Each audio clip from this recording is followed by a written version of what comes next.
I was rinsing the suds off the windshield when the hose swung left and splashed the porch. A quick mist, nothing serious. Her phone was sitting on the armrest of her wheelchair. She wasn't in it. I dried the screen instinctively. My thumb pressed the side by habit. The lock screen lit up, then a soft chime. Voicemail. It played automatically. "Hey baby, sorry I missed last night. I couldn't get away. You know how he is. Text me when he's asleep." I froze. Water dripped from my elbow to the concrete. The voice kept talking. Casual. Familiar. Too familiar. The message ended. The silence didn't. I stood in the kitchen, watching her. She sat in the chair by the window, blanket over her legs. Eyes dull. Still. She didn't know I'd heard it. Didn't know I hadn't deleted it. She asked for tea. I made it. She smiled. I smiled back. Inside, something shifted. Not a crack, a clean break. 6 years of care, of lifting her into bed, wiping her mouth, changing her, stroking her hair as she cried through the pain. And now, a voice, a man's voice, saying things no one should say to someone else's wife. She told me once that I was all she had. Now I wondered who he was. I didn't confront her. That would have given it away. Instead, I started watching. Not her, the phone, texts, deleted quickly. But cloud backups don't lie. There were hundreds, sweet names, hidden places, references to things she never told me. I printed them, each word like a blade.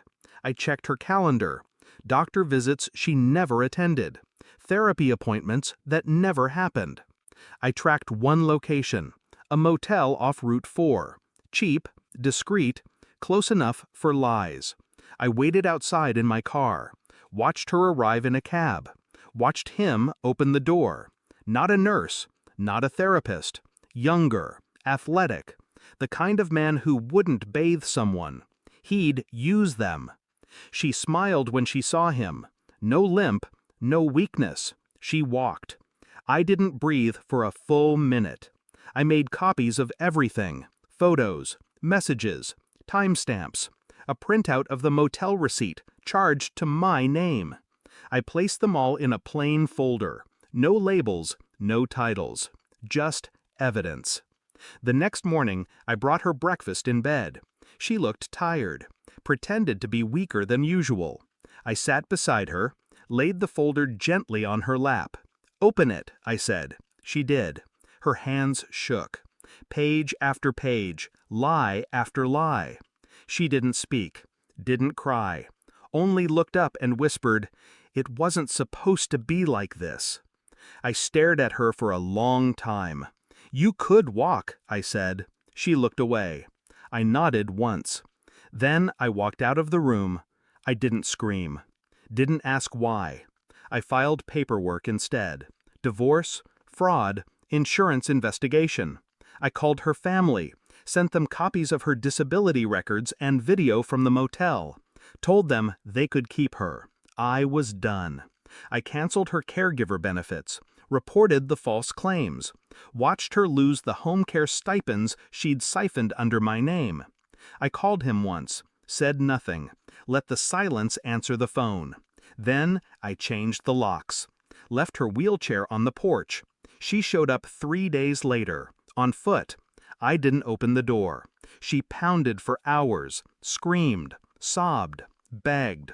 I watched from the upstairs window, drank tea, let her feel what 6 years of betrayal tasted like. Cold and final. People say betrayal is like being stabbed, but they're wrong. It's slower, more methodical. It poisons quietly until one day you don't recognize the life you've been living. She thought I'd break, that I'd scream or beg, but I don't beg, not anymore. I cleaned the house, burned the sheets, deleted her name from every contact list. She wanted freedom. She got it. But freedom with guilt is just another kind of prison. And me? I feel nothing now. And that's how I know I've won. Moral of the story: The deepest betrayal isn't in the act.